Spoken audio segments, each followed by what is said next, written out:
عورت مارچ کی صحافیوں کے لیے پالیسی پر مرد صحافی نالاں۔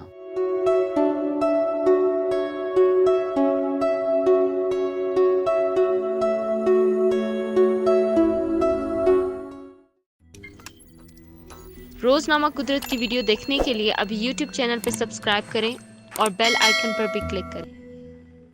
ہر سال کی طرح جہاں عورت مارچ کے منتظمین 8 مارچ کو خواتین کے حقوق کے لیے مارچ کرنے کے لیے تیاریاں کر رہے ہیں، وہیں میڈیا بھی اس دن کے انتظار میں ہے۔ تاہم گزشتہ سالوں کے برعکس اس سال عورت مارچ لاہور کی کوریج کے لیے مارچ کے منتظمین نے میڈیا گائیڈ لائنز جاری کی ہیں، جن کے مطابق کوریج کے لیے صحافی کے پاس عورت مارچ کی طرف سے جاری کردہ ایک میڈیا پاس یعنی کارڈ ہونا ضروری ہے۔ اس حوالے سے عورت مارچ لاہور کی جانب سے جاری کردہ اشتہار میں لکھا گیا کہ اگر آپ یا آپ کا میڈیا ہاؤس عورت مارچ کو کور کرنے کے خواہش مند ہیں تو آپ کو میڈیا پاس کی ضرورت ہوگی۔ عورت مارچ پر آنے والے صحافی کے پاس کوریج کا پاس ہونا لازمی ہے، ورنہ انہیں عورت مارچ کور کرنے کی اجازت نہیں دی جائے گی۔ ساتھ ہی یہ بھی کہا گیا کہ میڈیا ہاؤسز اس مارچ کو کور کرنے کے لیے خواتین صحافی اور فوٹوگرافر بھیجنے کو ترجیح دیں۔ اگر میڈیا ہاؤس کے پاس خواتین کی تعداد کم ہے تو کوشش کریں کہ کوریج کے لیے صنفی توازن کو مد نظر ضرور رکھیں۔ اشتہار کے مطابق اگر کسی میڈیا ہاؤس کے پاس کوئی بھی خاتون رپورٹر نہیں تو مرد رپورٹر اور فوٹوگرافر کو بھی بھیج سکتے ہیں، لیکن اس میڈیا ہاؤس کو صنفی توازن کے بارے میں سوچنا پڑے گا۔ صحافیوں کو یہ تنبیہ بھی کی گئی ہے کہ اگر وہ مارچ کے دوران کسی شرکا کو ہراساں کرتے پائے گئے یا ان سے بدتمیزی کی، ان کی پرائیویسی پر حملہ کیا یا ان کی اجازت کے بغیر کوئی کارروائی کرتے پائے گئے تو عورت مارچ ان کے خلاف کارروائی کا حق رکھتا ہے۔ عورت مارچ لاہور نے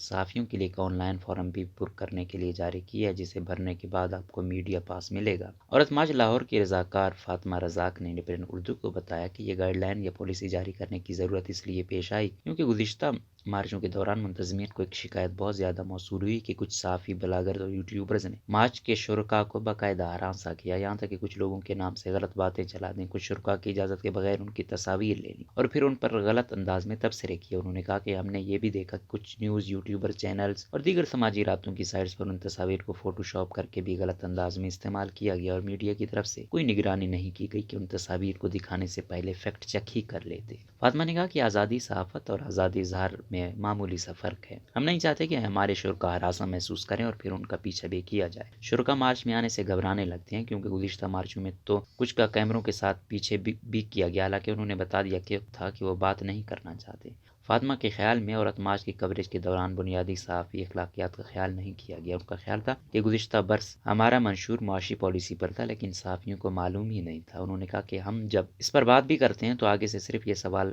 ہوتے ہیں کہ آپ کس کے ایجنٹ ہیں، آپ کو فنڈنگ کہاں سے آ رہی ہے، میرا جسم میرے مرضی کے نعرے کی صفائی پیش کریں، چیزوں کو توڑ مروڑ کر پیش کرنے اور دو لوگوں کو لڑوانے والی میڈیا پالیسی نے ہماری تحریک کو بہت نقصان پہنچایا ہے۔ فاطمہ رزاق کہتی ہیں کہ اس بار صحافیوں کے لیے پالیسی کا مقصد یہ ہے کہ ہم ایک مرتبہ دیکھ لیں کہ کس طرح کے چینلز اور صحافی آ رہے ہیں اور یہ کہ مارچ سے قبل اگر ہو سکے تو ہم اس کے ساتھ جینڈر سینسٹیوٹی پر کوئی تربیتی پروگرام کر لیں تاکہ انہیں معلوم ہو کہ کس طرح کے سوال پوچھے جاتے ہیں۔ ان کے بقول اس کا دوسرا مقصد یہ ہے کہ عورت مارچ میں خواتین صحافیوں کی نمائندگی اور میڈیا ہاؤسز کو موقع ملے یہ دیکھنے کا کہ ان کے پاس کتنا صنفی توازن ہے۔ فاطمہ کا کہنا تھا چونکہ یہ ایک عوامی مارچ ہے اس لیے ہمارے لیے بہت چیلنجنگ ہوگا، ہم ان صحافیوں کو اندر نہ آنے دیں جن کے پاس عورت مارچ کی طرف سے جاری کردہ پریس پاس نہیں ہے، البتہ ہم وہاں اعلان کرتے رہیں گے کہ شرکاء پریس پاس کے بغیر والے صحافیوں سے بات کرنے سے اجتناب کریں۔ گزشتہ برس بھی ہم نے بہت سے ایسے لوگوں کی جانب سے شکایت FIA میں درج کروائیں جن کی تصاویر یا باتوں کو غلط رنگ دیا گیا تھا۔ لوگوں کو ڈیجیٹل رائٹس فاؤنڈیشن کی ہیلپ لائن کی طرف بھیجا گیا اور دیگر مختلف طریقوں سے بھی ان کی قانونی معاونت فراہم کی گئی۔ عورت مارچ کی اس کوریج پالیسی کے حوالے سے اب نیوز کے لاہور بیورو چیف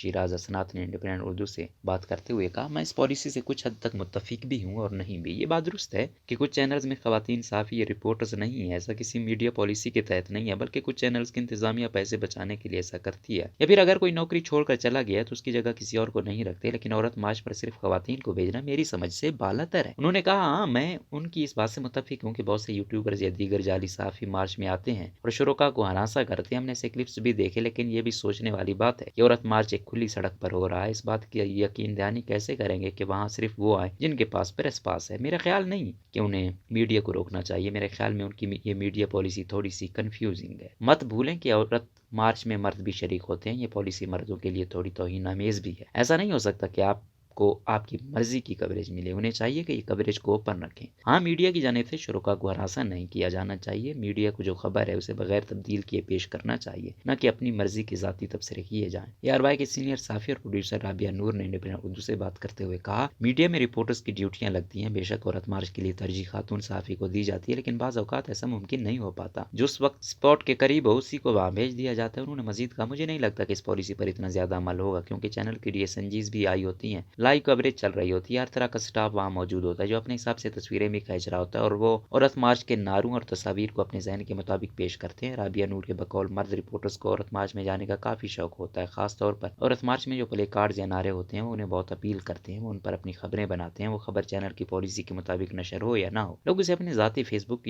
پیج یا یوٹیوب پر چلانے اور وائرل کرنے کے لیے بھی مارچ میں جانے کے شوقین ہوتے ہیں۔ میرے خیال میں صرف خواتین صحافیوں کو ترجیح دینے کا ایک مقصد یہ بھی ہے کہ عورت مارچ کی خواتین اپنے حقوق کے لیے جو پلے کارڈز یا نعرے بلند کرتی ہیں ان کا غلط مطلب نہ نکال لیا جاتا ہے۔ اسی خدشے سے بچنے کے لیے انہوں نے یہ قدم اٹھایا ہے۔ کیپٹل ٹی وی کی نمائندہ خصوصی کرن بٹ نے بھی گزشتہ برس عورت مارچ کور کیا تھا۔ انہوں نے بتایا، وہاں آنے والے کئی مرد صحافی اپنی پدرسری سوچ کے ساتھ وہاں کوریج کے لیے آتے ہیں۔ میں نے خود کوریج کے دوران ایسے مرد صحافیوں کو دیکھا جو خواتین سے ایسے سوال کر رہے تھے کہ کیا آپ کے گھر میں مرد نہیں ہیں؟ کیا آپ اپنے باپ اور بھائی سے بھی نفرت کرتی ہیں؟ یہ وہ صحافی ہیں جو اپنی پسند کی سیاسی پارٹی کی پریس کانفرنسز پر جائیں تو وہاں جوابی سوال نہیں کرتے۔ ان کا مزید کہنا تھا، میں مانتی ہوں کہ شاید یہ ممکن نہیں ہوگا، لیکن میں صنفی توازن کے حق میں ہوں۔ میڈیا ہاؤسز میں خواتین صحافی بہت کم ہیں، جو چند خواتین ہیں وہ یا تو ڈیسک پر ہوتی ہیں یا مارکیٹنگ وغیرہ میں صرف ایک یا دو خواتین بیورو چیف کی پوسٹ پر ہیں، ورنہ کسی بڑی پوزیشن پر خواتین نظر نہیں آتی۔ کرن بٹ کے بقول سیاسی بیٹ کے لیے بھی مردوں کو ہی ترجیح دی جاتی ہے، اس لیے عورت مارچ کا یہ بہت اچھا قدم ہے کہ انہوں نے صنفی توازن کی بات کی ہے۔ مرد صحافیوں کو بھی عورت مارچ کور کرنے کے لیے آنا چاہیے، لیکن انہیں چاہیے کہ وہ ذہن بنا کر نہ ہے کہ یہ تو میرا جسم میری مرضی والی بریگیڈ ہے اور یہ دیگر عورتوں کو خراب کرنے کے لیے نکلی ہیں، اور اگر یہی ذہن بنا کر مرد صحافیوں نے آنا ہے تو بہتر ہے کہ وہ عورت مارچ پر نہ آئے۔